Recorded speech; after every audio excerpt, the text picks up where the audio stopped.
Tayo po muli ay manalangin. O aming Ama, kami po ay naninikluhod mula sa iyo, muli sa iyo ng pagpapala ng iyong mga salita, ang patuloy na pangungusap sa amin. At salamat Panginoon dahil iyong mga salita ay buhay. Ito ay relevant, akma sa aming mga pangangailangan. Kaya hayaan mo, O Diyos, na ikaw po ang kumilos sa pamamagitan po ng pangangaral ng mga salita. Ikaw ang manguna sa kabila ng kahinaan ng iyong lingkod at matanggap namin ang iyong mga nais mong ipahiwatig at ipahatid sa amin. Kaya purihin ka, Panginoon, sa iyong mga salita. At dalangin namin ito sa iyo, O Diyos, sa pangalan ng Panginoong Hesukristo. Amen. Let me invite you to open your Bibles in the Gospel of Matthew. The Gospel of Matthew. Tayo ay patuloy sa ating pag-aaral on the Sermon on the Mount of our Lord Jesus Christ. Sa kanyang mga pangangaral, nakita natin ang kahulugan ng pagiging anak ng Diyos, kahulugan ng isang tao na sa ilalim ng kapangyarihan at pangunguna at paghahari ng Panginoong Hesukristo. At ngayon ay meron siyang hamon sa bawat isa. And let me read to you once again our text from verse 15. But let me go back to verse 13. Ito ang ating text last Sunday. But this is the challenge of our Lord Jesus Christ. After all the things that He had spoken, He describes or He urge His hearers to have this decisive response from His decisive call. In verse 13, enter by the narrow gate, for the gate is wide and the way is easy that leads to destruction. And those who enter by it are many, for the gate is narrow and the way is hard that leads to life. And those who find it are few. Let's move to verse 15, our text, verse 15 to verse 20. Beware of false prophets who come to you in sheep's clothing, but inwardly are ravenous wolves. You will recognize them by their fruits. Are grapes gathered from thorn bushes, or figs from thistles? So every healthy tree bears good fruit, but the diseased tree bears bad fruit. A healthy tree cannot bear bad fruit, nor can a diseased tree bear good fruit. Every tree that does not bear good fruit is cut down and thrown into the fire. Thus you will recognize them by their fruits. Let me read to you in Tagalog. Mag-ingat kayo sa mga huwad na propeta, malapit sila sa inyo ng nakadamit tupa, ngunit sa loob ay may mababangis na asong gubat. Sa pamamagitan ng kanilang mga bunga, sila'y inyong makikilala. Nakapag-aani ba ng ubas sa halamang tinikan? O nakakukuha ba ng igos sa mga dawagan? Kaya't mabuti ang bunga ng bawat mabuting puno, subalit masama ang ibinubunga ng masamang puno. Hindi maaaring magkaroon ng masamang bunga ang mabuting puno at magkaroon ng mabuting bunga ang masamang puno. Bawat punong masama ang bunga ay pinuputol at itinatapon sa apoy. Kaya't sa pamamagitan ng kanilang bunga ay makilala ninyo sila. Purihin po ang pagbabasa ng salita ng Diyos. Mula po ay ito'y pangangaral ng Panginoong Hesukristo. Mismo ang Panginoong Hesukristo ang nangaral sa harap ng kanyang mga disipulo, maging sa mga harap ng mga Paraseyo at lahat ng mga tao na nakikinig sa kanya doon sa bundok or the Sermon on the Mount. and his ultimate call to have this decisive response, sinabi niya, enter to the narrow gate. I think this is his ultimate goal in his sermon. Isa siya sa isang magaling na guro ang ating Panginoon Jesucristo. Meron siyang paghamon sa kanyang pangangaral, and that is how we should preach faithfully. We need to make a decisive call, an urgent call for response of the gospel. At yan ang gustong ipakita ng Panginoong Jesucristo, na lahat ng mga nakikinig sa Kanya ay mayroong pagtugon sa lahat ng Kanyang mga tinuturo. At sinasabi niya, enter to that narrow gate and walk on that narrow path. Ang pagpasok sa pamamagitan ng Panginoong Jesucristo, sa pamamagitan ng pagsisisi at pananampalataya, maging sa pamamagitan ng paglakad doon sa isang makitid na daan bilang pagsunod sa Kanya at pagsunod sa Kanyang mga tagubilin. Yan ang gustong gawin ng Panginoong Jesucristo, sapagkat sinasabi niya that majority are not always right. Majority na iniisip natin, ang mga karamihan ay nagsasabi na ito ang dapat buhay ng isang tao. Sinasabi ng Panginoong Jesucristo, hindi yan ang dapat buhay, sapagkat marami ang pumapasok doon sa isang malawak at maluwang na daan tungo sa kapahamakan. At yan ang kanyang gustong ipaabot. And now we are in this context of false prophets. At sinasabi ng Panginoong Jesucristo, you know what? People are led astray, or people are now going to that broader way because of the world, because of their desires of the flesh. But I will tell you why. Because there are people who try to mislead people to hell, mislead people to go to that destruction. There are people desiring the broader way, but there are individuals who are misled by false preachers and false teachers of the Word. Itong sinasabi even in ancient time of Israel, itong mga tinatawag na bulaang propeta, ay hindi itong mga sinasabi mga atheist o mga atheista, mga galit sa Diyos. No, they were claiming to speak for God, but distorting the message of God. So very talamak, no? Very dangerous itong mga false prophets. And in fact, paulit-ulit na sasabihin ito ng mga apostol, maging ang Panginoong Jesucristo in Matthew 24, he would say, 24 verse 11, he would say, many false prophets will arise and lead many astray. During that time of tribulation, sa panahon ng pag-uusig sa iglesia. And then verse 24, false Christ and false prophets will arise and perform great signs and wonders so as to lead astray, if possible, even the elect. Yan ang mga misyon ng mga bulaang propeta, ay nakawin at linangin at biglang kasinungalingan upang malinlang ang mga tao, if possible, even the elect.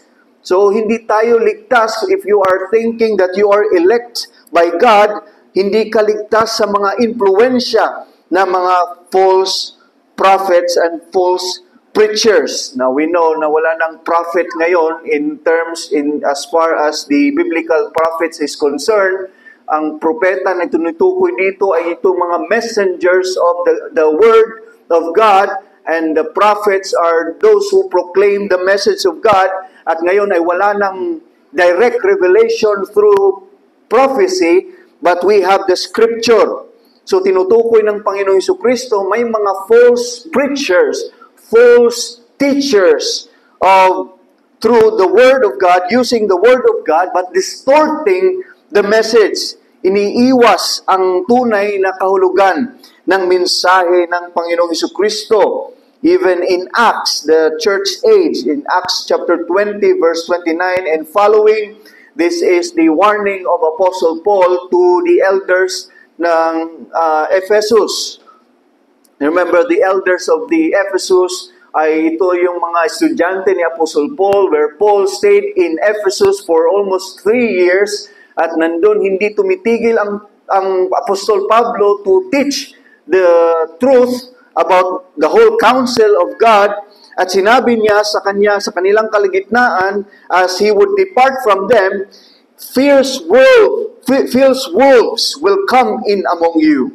Even from among you yourselves will arise men speaking twisted things to draw away the disciples. So sinasabi niya, mag-ingat kayo dahil may mga lobo will come among you, even from among you. Inside the church, you were trained by me, sabi ni Apostle Paul, maingat ko kayong tinuturuan, but there are going to come out even among in your midst some false teachers who will twist the message. Merong speaking twisted things to draw away the disciples. And the warning of Apostle Paul to Corinthians in 2 Corinthians 11, such men are false apostles. They disguise themselves as apostles of Christ, mapagkunwari sa kanilang sarili. They are portraying that they're apostles of Christ. Even Satan disguises himself as an angel of light. So ganito ang larawan, and there are many false preachers, false prophets in the time of the New Testament hanggang ngayon yan. And that is why binasa sa atin kanina in 1 John 4, do not believe every spirit, but test the spirits to see whether they are from God. For what? For many false prophets have gone out into the world. And listen, mga kapatid, ang Panginoong Jesucristo in this particular passage, He is speaking mainly to His disciples. He is talking and confronting and challenging His disciples na mag-ingat kayo sa mga bulaang propeta. He was not mainly speaking as much importance to the crowds, but to those His disciples. This is a pastoral warning for the church.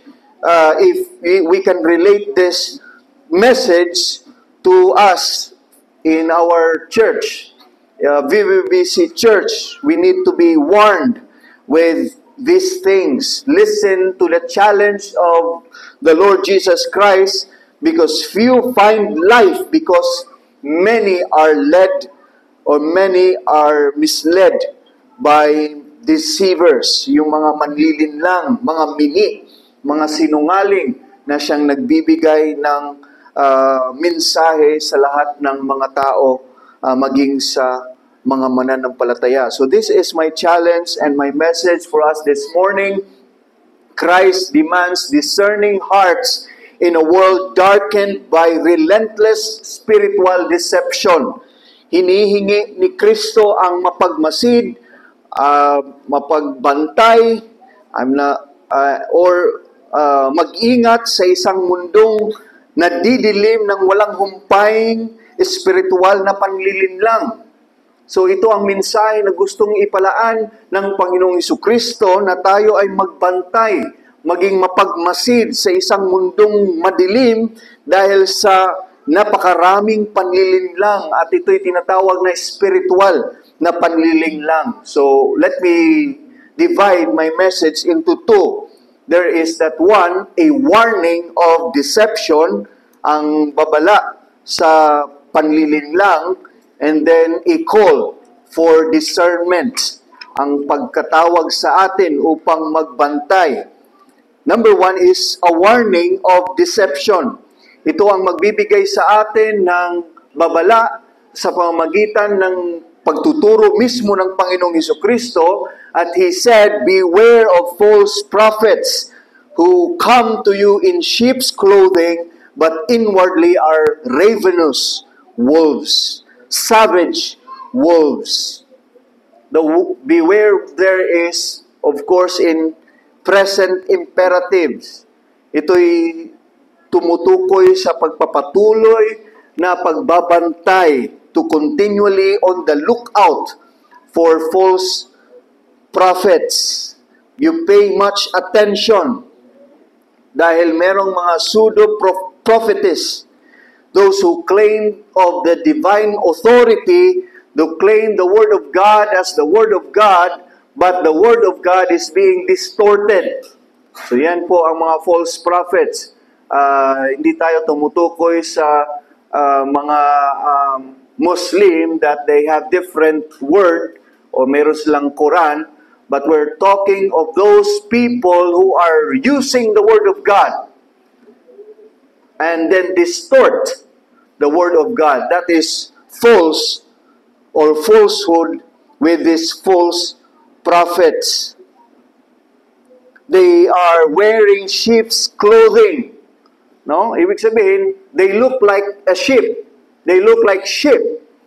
They are portraying the same characteristics ng mga tupa ng Panginoon. But more on that, they clothe with sheep's clothing.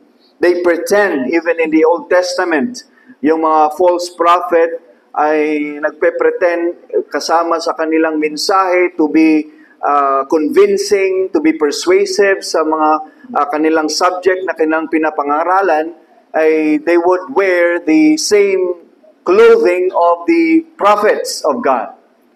So they're pretending, and by the look of their selves, ay makikita na ito'y propeta ng Diyos, even in the Old Testament.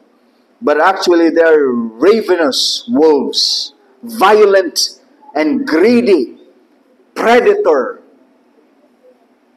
In Palestine, itong mga lobo ay ito yung pinaka mabagsik na kaaway ng mga tupa.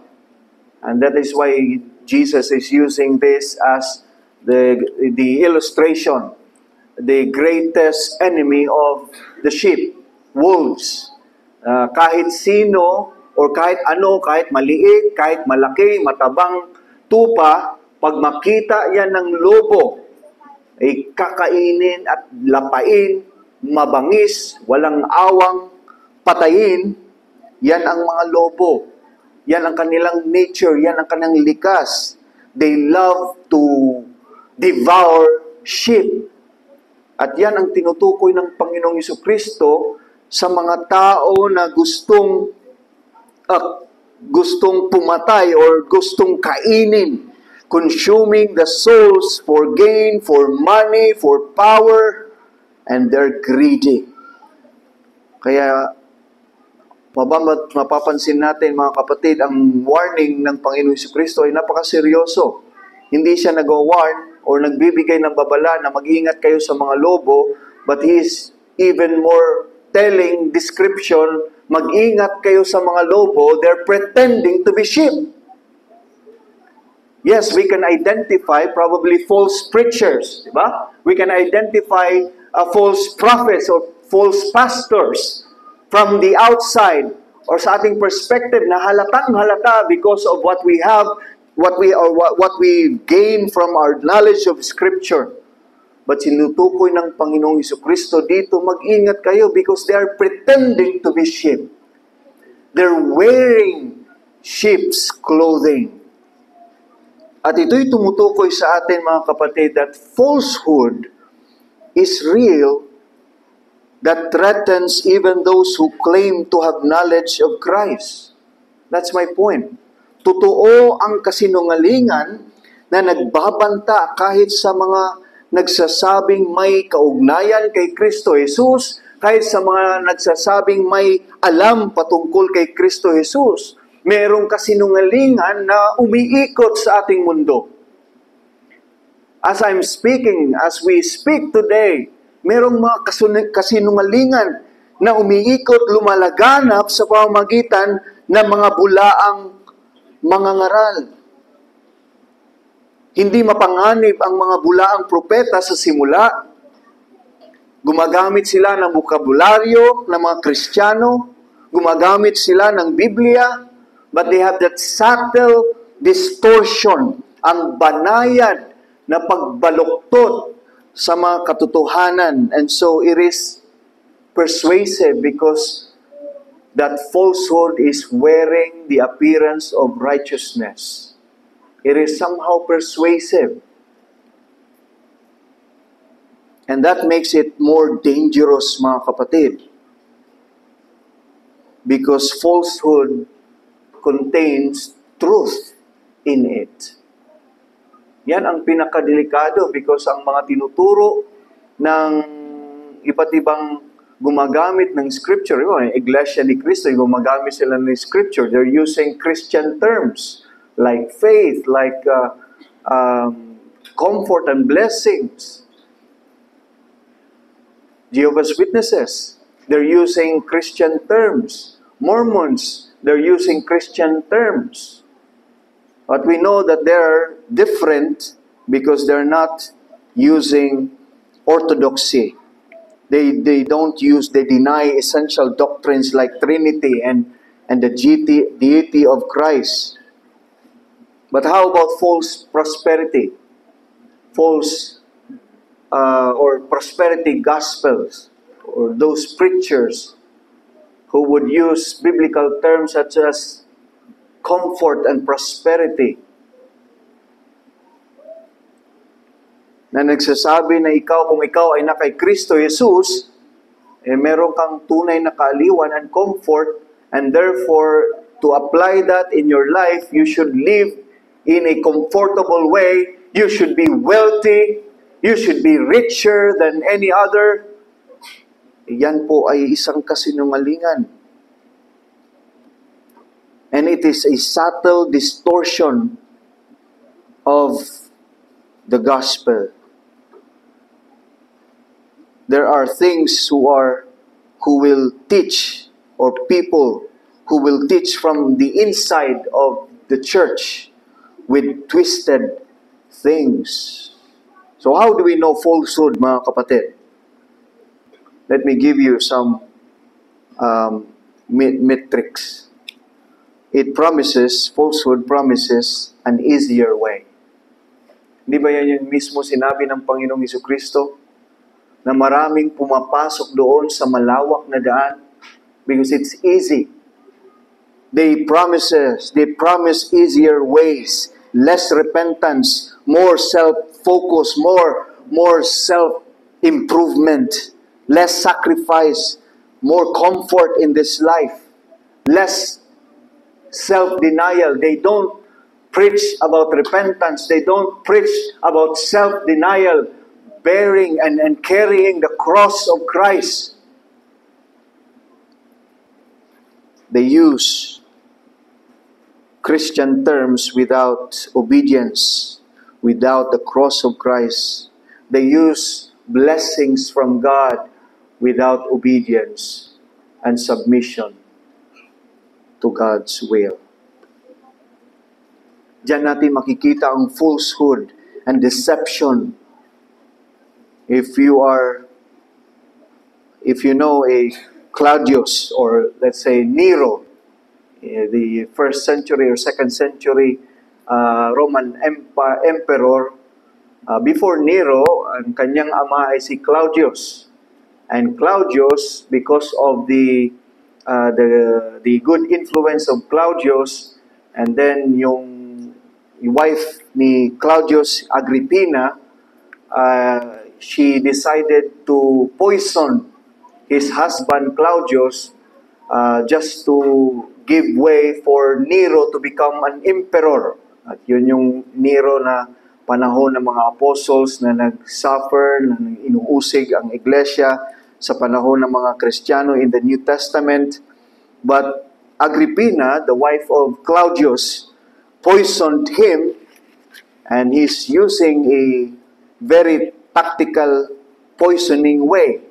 And in fact, naging basihan ng mga ways of how to poison effectively. Ang kanyang ginawa is she made a poison, and put that poison hidden inside the food, the favorite food of Claudius, the mushroom, ang delicacy ni Claudius' favorite food. So you see, makikita natin mga kapatid, the poison was hidden inside something enjoyable, something good. Para kay Claudius, itong pagkain na ito ay mabuti at masustansya, ngunit there is that poison in it. Hindi ba yan minsan? Kaya na po ma-food poison tayo kasi kain tayo ng kain ng masasarap na bagay without knowing na meron palang poisonous component or element in it. Yan ang falsehood. Sometimes may katotohanan sa kanilang mga sinasabi, and yet it is so poisonous that would lead you to destruction. So falsehood survives where Scripture is not regularly examined. That's my challenge.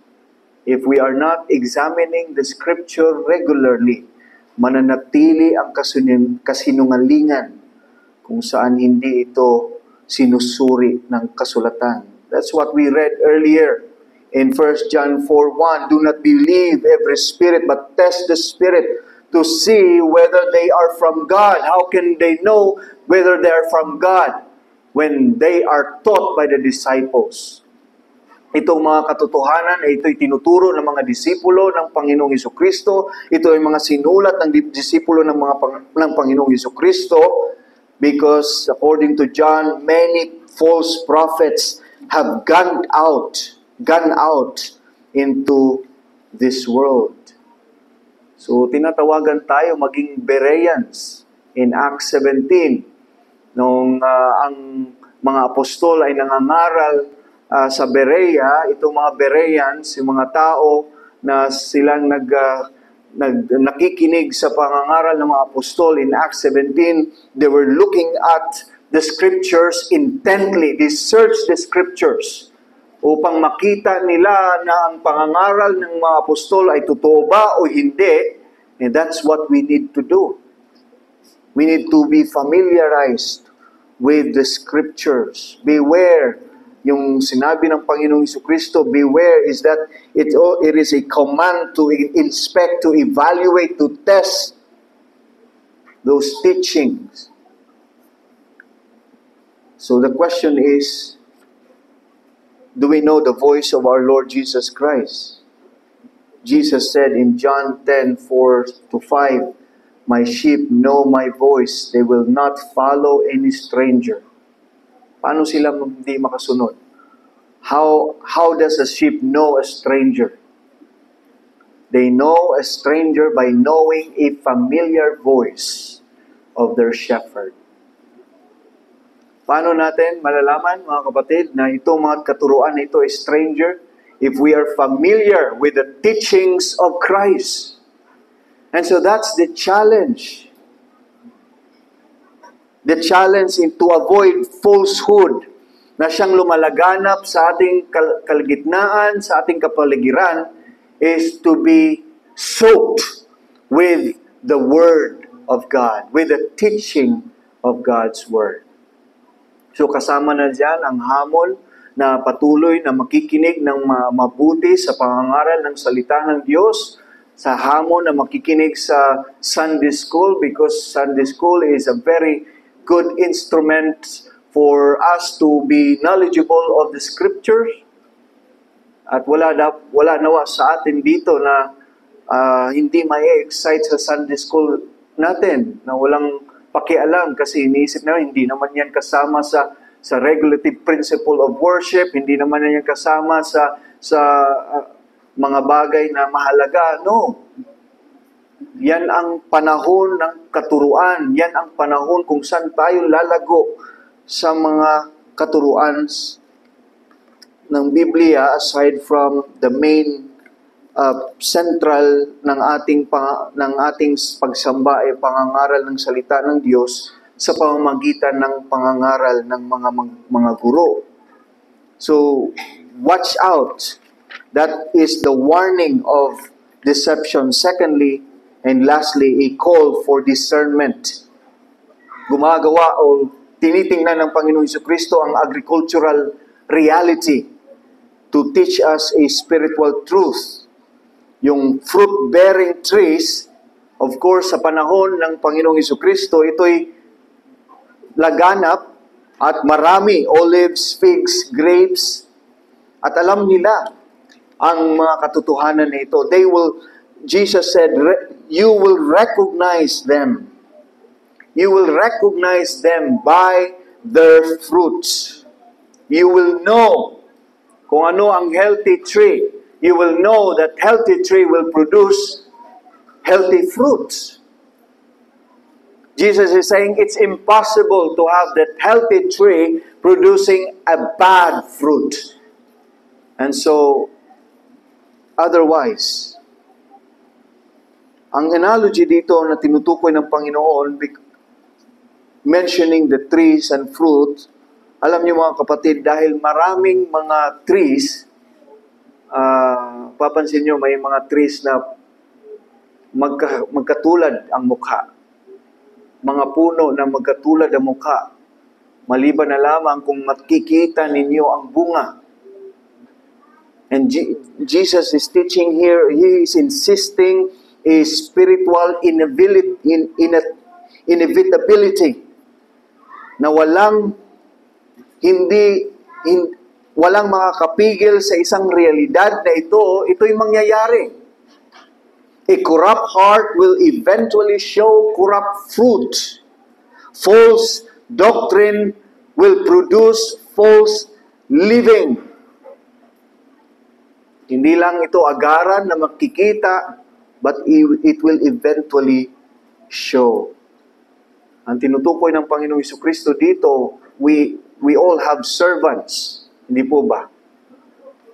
Servant natin ang mundo or servant natin ang Panginoon. At yan ay makikita sa pamamagitan ng ating mga bunga. And so, tinuturo sa atin dito mga kapatid that false teacher is somehow exposed not by gifts or words, but by corrupt doctrine and ungodly life. You will know them. So, ang isang huwad na guro ay nabubunyag hindi sa husay niya, sa pananalita, o sa kanyang kaloob, kundi sa pamamagitan ng doktrina at di makadiyos na buhay. Ito ang sinasabi ni John MacArthur. False prophets, they usually do not openly deny Jesus' divinity, His substitutionary atonement, the depravity and the lostness of man, the reality and penalty of sin, the destiny of hell for unbelievers, the need for repentance, humility, and other negative and uncomfortable truths. They simply ignore them. Yan ang pinakadelikado. You will know them not for what they say, but what they don't say. They say good things, but they don't say the cross of Christ. They don't say suffering. They don't say repentance, submission to God in obedience. No. So false teachers, they don't actually openly contradict Orthodox Christianity. They just neglect orthodoxy. Kaya mag-ingat tayo mga kapatid when we say, hindi naman talaga mahalaga yan.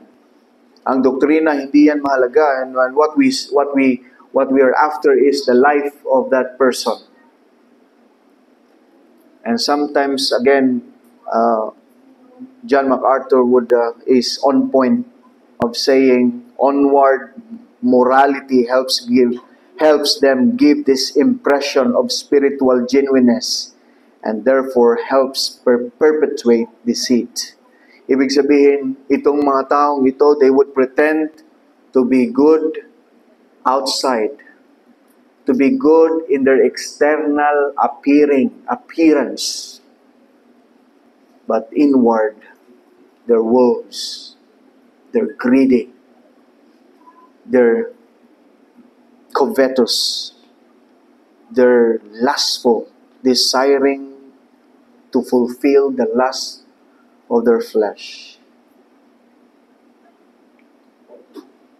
So, when we look at those things, mga kapatid, we need to understand that they are everywhere. Eh marami magsasabi na, how about, hindi ba pwedeng maligtas under their teachings? Yes, it's possible. Kaya ikaw ay naligtas under the falsehood or the false prophets, it is not because of them. Don't say that you were saved because of them. That is wrong. That is unbiblical. It is because of the grace of God. Despite false teachers, despite the teachings of false prophets, it is because of the grace of God. So don't qualify their ministry as if they're good and okay because some people are saved under their ministry. No. Only few people, there many are going to destruction. You see the statement of Paul to Timothy, the challenge of Paul to Timothy in 2 Timothy 4. At sinasabi ni Paul kay Timothy, you know what? People, you need to preach the gospel faithfully because people will accumulate for themselves what? Teachers to suit their own passions. So hindi lamang problema sa mga teachers, kundi problema din to ng mga puso ng mga tao. They cannot bear the message of the cross. They don't like repentance. They don't like to be under the lordship of Christ. That is why maraming mga Christianity or Christian churches that offer, easy Christian life, easy Christianity. All you need to do is to attend a church, maybe 1 hour, but actually just 30 minutes, you attend the church and you can go out and live your own life. That is easy Christianity. That is deceitful way of leading men astray.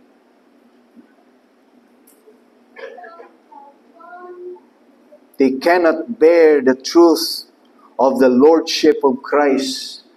Jesus is saying, you know what? If you want to follow me, you must deny yourself and take up the cross and follow me daily.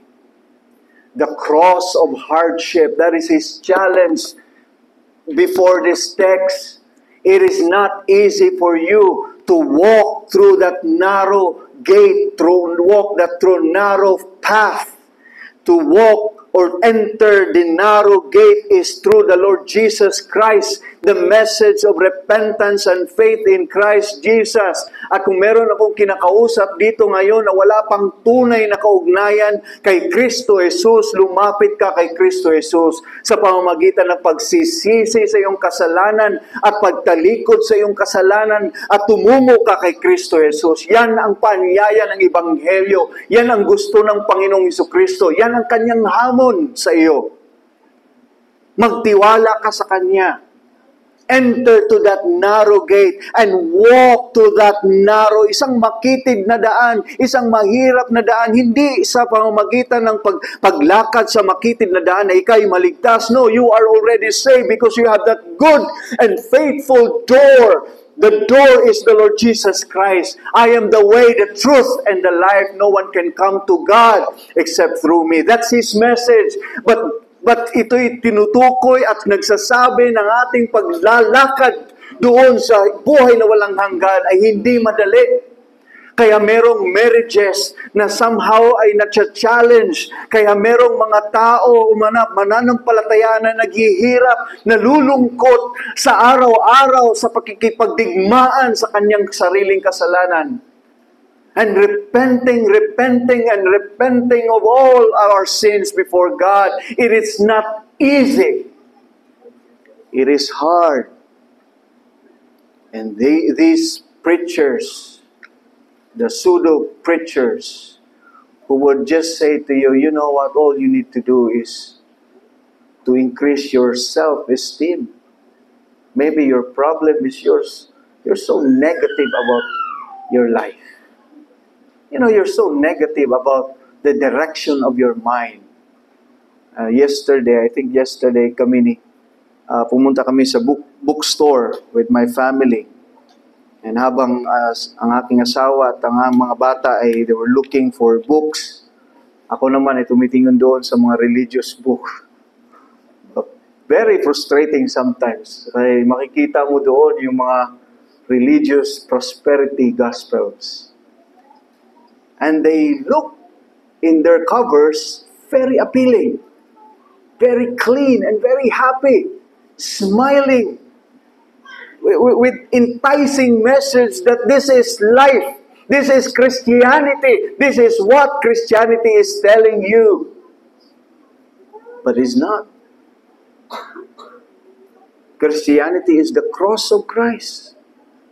Christianity is you walking in that narrow path. And because of the grace of God, we will get there. You will reach to that end. But by the grace of God, mga kapatid, hindi tayo mag-iisa. Hindi tayo nag-iisa. Kasama natin ang iglesia. Kasama natin higit sa lahat ang ating Panginoong Jesucristo. He said, you know what? You carry the cross daily and follow me. Mahirap magpasa ng ating krus sa ating pagtitiis at paghihirap without someone leading us. And Jesus is leading us. He continually interceding for us. That's my challenge, mga kapatid. We need to be discerning because true teacher is known not by their gifts or words, but true teacher of the gospel is known by the fruit of his doctrine and integrity of life. Ang isang guro ay hindi nakilala sa pamamagitan ng kanyang mga talento o salita, kundi sa bunga ng kanyang doktrina at integridad ng kanyang buhay. It also implies the positive aspect. Hindi lang negative. Yung sinasabi ng Panginoon about false prophets, tinutukoy din yan na meron ding tunay na mga guro. And let's not be negative all the time.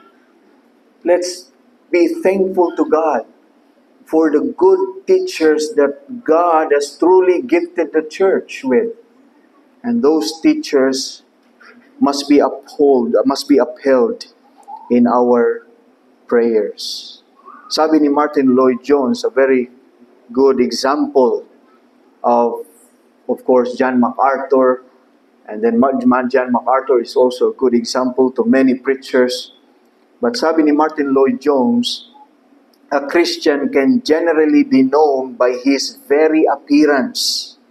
The man who really believes the holiness of God, who knows his own sinfulness and the blackness in his own heart, that nothing but the coming of the Son of God in the cross could ever save him. He is a man who is bound to give the impression of meekness and gentleness. He is bound to be humble. Our Lord reminds us here that if a man is not humble, we are to be very wary of him. He can put on a kind of sheep's clothing, but that is not true humility. That is not true meekness. Brothers, if we are preachers of the gospel, you show the doctrine by your life. That is why Paul is encouraging Timothy, you know what, watch out your doctrine, but your life also. Maraming mga natisod dahil sa buhay na nahulog sa kasalanan. We know that for sure. No? Recently, we heard a very good Reformed Baptist pastor. I met him. He was very gentle and godly in our time together in Singapore. But he was also repentant, but we don't know. We don't know. That is why we need to watch our doctrine at the same time we watch our life also. So brothers and sisters in Christ, nakasalalay sa salita ng Diyos ang inyong buhay na maingatan ng Diyos mula sa kasinungalingan. Kaya wag na tayong makinig sa alam nating nagtuturo ng kasinungalingan. Huwag tayong mag-entertain. And I've heard many Christians would say, I like Ed Lapis because, entertaining, very practical. It's very dangerous. Very dangerous. Kaya, instead, tumingin tayo sa mga guro na tinawag ng Panginoong Jesucristo sa inyong iglesia at manalangin para sa kanila. Tulungan niyo kami ipanalangin ang aming mga sarili at pinalangin namin kayo. At wag niyo kaming kalimutan sa inyong panalangin that we would not fall and tarnish the name of Christ, the name of our Lord Jesus Christ. It would be better for us to die instantly than to tarnish and give stain to the beautiful name of our Lord Jesus Christ. So church, we need to pray for wisdom. We need to pray for courage to stand in this evil day. Come and seek the Lord and give us wisdom we need. To be purity, to have purity in our doctrine, and to have purity in our life. Let us pray. O aming Ama, kami po ay nagpapasalamat muli sa iyong mga salita. Ang Panginoong Jesucristo ay tama and on point sa kanyang hamon sa amin na tumalikod kami sa aming mga kasalanan at magtiwala sa Kanya ng lubusan at Siya lamang ang aming paruroonan, o aming Ama. Kaya tulungan mo kami, O Diyos, na mag-ingat, maging discerning, at magbantay, maging watchful, at higit sa lahat, kasama ang aming mga panalangin na ikaw po ang mag-iingat, lalo na sa mga guro na iyong mga itinalaga sa iglesia. Tulungan mo po kami, Panginoong Diyos, na maging gracious sa aming mga pastor, to pray for them, to love them, by bringing them to you, so that they will be faithful until the end. May you grant blessing also to those who are here sa unang pagkakataon, sa maraming pagkakataon na nakapakinig ng iyong mga salita. O tulungan mo rin po sila, Panginoon, na hindi sila mapunta doon sa isang malawak na daan, malawak na pintuan tungo sa kapahamakan, o aming Ama. Pagko sila ay makasumpong kay Kristo Jesus at lumakad kasama namin sa iglesia na may pananampalataya, may pagsisisi, at merong pangarap, O Diyos, na ikaw aming masumpungan sa pamamagitan ng Panginoong Jesucristo. Tulungan mo po kami at ito'y aming dalangin sa pangalan ng Panginoong Jesus. Amen.